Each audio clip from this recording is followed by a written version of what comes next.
सबने जय श्री राम जी। मैं संदीप मेलवान और स्वागत है सभी बैंकर्स का एक नई वीडियो में। तो पिछले कुछ वीडियो से हम कर रहे हैं नेगोशिएबल इंस्ट्रूमेंट, तो उसमें हमने 4-5 वीडियो हमारी बन चुकी है। तो आज ये इसका नेक्स्ट टॉपिक हमारे पास होगा कलेक्शन ऑफ चेक्स। इसके बाद इसका 1-2 टॉपिक और रह गया, डिसऑनर ऑफ चेक, और एक जो इसके सेक्शंस हमें पढ़ने हैं वो इसका टॉपिक रह गया। उसके बाद जो नेगोशिएबल इंस्ट्रूमेंट एक्ट का जो टॉपिक है वो हमारे पास ख़त्म हो जाएगा। तो चलिए स्टार्ट करते हैं। तो आज हम करने वाले हैं कलेक्शन ऑफ चेक्स। तो इसमें देखिए हमारे पास है section 131 provides the protection to the collecting banker against conversion that is interference with the legal rights of the true owner। यानी कि जो सेक्शन 131 है वो किसको प्रोटेक्शन प्रोवाइड करता है? बैंकर को अगेंस्ट जो भी जैसे चेक वगैरह हो गए जो भी है इनकी कन्वर्जन जो की जाती है उसमें जो बैंकर को प्रोटेक्शन प्रोवाइड की जाती है। Protection under Section 131 is available in case of check only and not in case of promissory note और bill of exchange। यानी कि जो सेक्शन 131 है उसमें सिर्फ चेक के अगेंस्ट प्रोटेक्शन दी गई है। प्रोमिजरी नोट और जो बिल ऑफ एक्सचेंज होता है उसमें इसके लिए इसमें प्रोटेक्शन नहीं दी गई है। नेक्स्ट हमारे पास है इसमें a banker who has in good faith and without negligence received payment for a customer of a check crossed generally or specifically to himself। यानी कि जो एक बैंकर है जिसने जो क्या किया है, जो चेक को एंडोर्समेंट किया मान लो तो गुड फेथ में किया है, विदाउट नेग्लिजेंस यानी कि बिना किसी लापरवाही के किया है, received payment for a customer के लिए वो पेमेंट गई है हमारे पास, ऑफ ए चेक क्रोस्ड और वो चेक जो है वो क्रोस्ड होना चाहिए। क्रोस्ड चाहे जर्नली हो या स्पेसिफिकली हो उससे कोई फ़र्क नहीं पड़ता, लेकिन क्रॉस्ड जरूर होना चाहिए। To himself shall not in case the title of the cheque proves defective incur any liability to the true owner of the check by reason only of having received such payment। और next इसमें हमारे पास है section 131 provides protection if following conditions are fulfilled। यानी कि जो section 131 है जो कि प्रोटेक्शन प्रोवाइड करता है, अब उसकी भी कुछ कंडीशंस है जो कि फॉलो की जानी चाहिए, उसके बाद ही जो ये प्रोटेक्शन प्रोवाइड की जाती है। तो फर्स्ट इसमें हमारे पास the bank must have acted in good faith and without negligence. यानी कि जो बैंक है उसने जो चेक एंडोर्स किया है, जो भी चेक का जो काम था वो किया है, तो वो गुड फेथ में किया जाना चाहिए। यानी कि ऐसा नहीं है कि मान लो बैंक में से ही किसी ने फ्रॉड के चक्कर में वो किया है, ऐसा नहीं होना चाहिए। गुड फेथ में किया जाना चाहिए एंड विदाउट नेग्लिजेंस यानी कि बिना लापरवाही के किया जाना चाहिए, तब जाके प्रोटेक्शन उसमें प्रोवाइड होती है। दूसरा इसमें है the cheque collected must be crossed. ये बहुत ज़्यादा ज़रूरी है कि जो चेक है वो क्रॉस्ड होना चाहिए। Bank has collected the cheque in the duly introduced amount of customer only. और जो चेक है bank has collected the cheque, जो चेक बैंक ने कलेक्ट किया है वो कहाँ पे जाना चाहिए? Introduced account of customer only, वो कस्टमर के अकाउंट में ही जाना चाहिए, ऐसा नहीं है कि किसी और के अकाउंट में वो चला जाए। और लास्ट इसमें है bank has received the payment as agent for collection. यानी कि जो बैंक है जो पेमेंट बैंक ने दी है या ली है वो एज एजेंट बैंक के पास होनी चाहिए, agent for collection of cheque. Next topic है हमारे पास आज payment of cheques, liability of drawee paying banker. तो इसमें देखिए क्या है हमारे पास, it is statutory obligation of the banker to honor the check of a customer provided if there is sufficient balance and check has no fault। यानी कि जो बैंकर है उसकी ये ड्यूटी है, ठीक है, जो कि रिक्वायर्ड है, यानी कि उसको वो करनी ही पड़ेगी। To honour the cheque, cheque को ऑनर करना है, ऑफ ए कस्टमर प्रोवाइडेड, जो कि कस्टमर ने प्रोवाइड किया है, कस्टमर ने दिया है। If there is sufficient balance, कब करना है? जब उसके अकाउंट में सफिशिएंट बैलेंस हो, पर्याप्त बैलेंस हो, and cheque has no fault, और जो चेक है उसमें कोई भी फॉल्ट नहीं होना चाहिए। तो बैंकर की ये ड्यूटी है कि वो उसको ऑनर करे, चेक को ऑनर करे। नेक्स्ट इसमें हमारे पास है section 31 of negotiable instrument act provides that the drawee of a cheque. तो ये सेक्शन 31 में बताया गया हमें नेगोशिएबल इंस्ट्रूमेंट एक्ट के कि कब वो ऑनर किया जाना चाहिए। Having sufficient funds of the drawer in his hand, कि जो सफिशेंट फंड होने चाहिए ड्रॉवर के पास। Properly applicable to the payment of such cheque, properly applicable होना चाहिए, यानी कि जो पेमेंट की जा रही है वो एप्लीकेबल इसके होना चाहिए जिसके पास वो पेमेंट की जा रही है, यानी कि जो चेक वगैरह उसमें भी कोई फॉल्ट नहीं होना चाहिए। थर्ड हमारे पास है must pay the cheque when duly required to do so, यानी कि जब ऐसा करने के लिए बोला जाए, ठीक है, ऑनर करने के लिए बोला जाए तो चेक उस वक्त ऑनर किया जाना चाहिए। और लास्ट इसमें हमारे पास in default of such payment must compensate the drawer for any loss और डैमेज, यानी कि अगर किसी कारण पेमेंट नहीं हो पाती है, इन डिफ़ॉल्ट ऑफ सच पेमेंट, ये पेमेंट नहीं हो पाती है, तो must compensate the drawer for any loss और डैमेज। तो जो ड्रॉवर है जिसने उस चेक को बनाया है, तो जो बैंक की लायबिलिटी किसके लिए बनती है, वो ड्रॉवर के लिए बनती है। ये चीज़ आपको ध्यान रखनी है कि जिसने उस चेक को बनाया है तो बैंक की लायबिलिटी उसके लिए बनती है, जो भी बनेगी तो उसको कंपनसेट किया जाना चाहिए। जो भी उसका लॉस हुआ है, डैमेज हुई है, तो वो उसको दी जानी चाहिए, ना कि जो रिसीवर होगा उस चेक का उसको कुछ भी नहीं दिया जाएगा। उसके बाद हमारे पास है रेगुलरिटी ऑफ एंडोर्समेंट, ये हमारे पास है सेक्शन 85(1) में।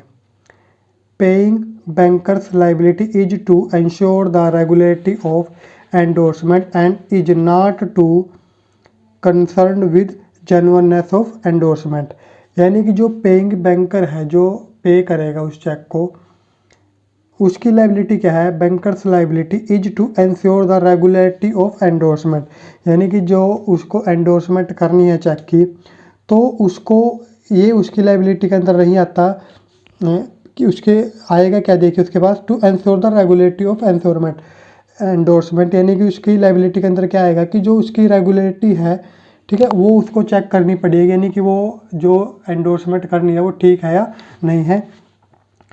Is not to concern with genuineness of endorsement, यानी कि जो एंडोर्समेंट की जेन्युइननेस है, ठीक है, कि इसमें कोई फॉल्ट ना हो, तो ऐसी जो भी चीज़ है वो बैंकर का काम नहीं है, ठीक है। उसको सिर्फ ये देखना है कि वो एंडोर्समेंट हो जाएगा या नहीं हो जाएगा, लेकिन अगर जो भी कोई फॉल्ट वगैरह उसके अंदर अगर है, ठीक है, तो वो किसका काम होता है, वो काम इसका नहीं है, वो पेइंग बैंकर का काम नहीं है कि उसकी एंडोर्समेंट की जेन्युइननेस जो चेक की जाए, वो काम किसका होगा।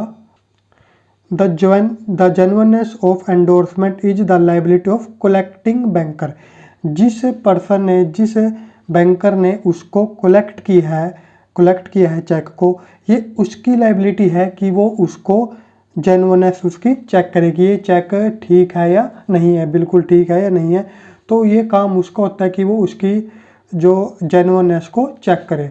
Therefore protection is available to the paying banker in case of forged endorsement, यानी कि जो फोर्ज एंडोर्समेंट होती है जिसमें कोई जालसाजी की जाती है, तो उसमें जो प्रोटेक्शन दी जाती है वो पेइंग बैंकर को दी जाती है, ठीक है। तो नेक्स्ट इसमें हमारे पास है पेमेंट इन ड्यू कोर्स, ये हमारे पास है सेक्शन 10 के अंदर। तो इसमें हमारे पास है, देखिए, in accordance with the apparent tenor of the instrument, यानी कि जो पेमेंट की जाएगी वो किसके अकॉर्डिंग की जाएगी, जो कि इंस्ट्रूमेंट है उसमें जो भी लिखा गया है, जो शर्तें वगैरह कुछ भी लिखी गई है तो उसके अकॉर्डिंग वो की जाएगी। सेकंड इसमें हमारे पास in good faith and without negligence, यानी कि अच्छी जो गुड फेथ में की जानी चाहिए, अच्छी सोच के साथ की जानी चाहिए, विदाउट नेग्लिजेंस, किसी लापरवाही के साथ नहीं की जानी चाहिए। To the person in possession of the instrument, और किसको की जानी चाहिए, जो कि पोजेशन में है इंस्ट्रूमेंट के, जिसके पास वो इंस्ट्रूमेंट है। उसके बाद नेक्स्ट है इसमें 4 under circumstances which do not afford a reasonable ground for believing that he is not entitled to receive payment of the amount mentioned therein।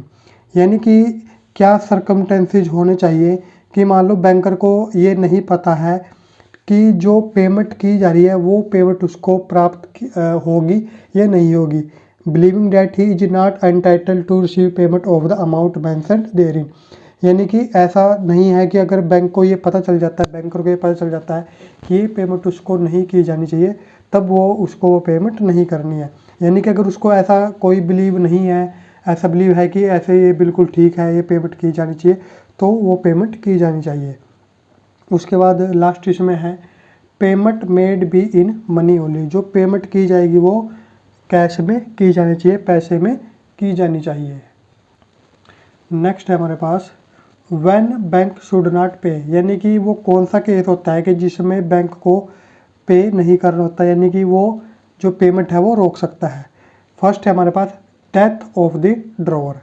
In case of individuals account, जैसे कि individual हो या proprietorship हो, joint account हो या HUF हो, Hindu United family हो, partnership firm हो, टर्मिनेट द कॉन्ट्रैक्चुअल रिलेशनशिप। यानी कि अगर ड्रॉवर का कोई इंडिविजुअल अकाउंट है या प्रोप्राइटरशिप है, जो भी यहाँ पे लिखा गया है, तो उसमें अगर उसकी डेथ हो जाती है तो जो कॉन्ट्रैक्चुअल रिलेशनशिप होती है, जो कॉन्ट्रैक्ट आप बोल सकते हो इसको, तो वो जो रिलेशनशिप ख़त्म हो जाती है।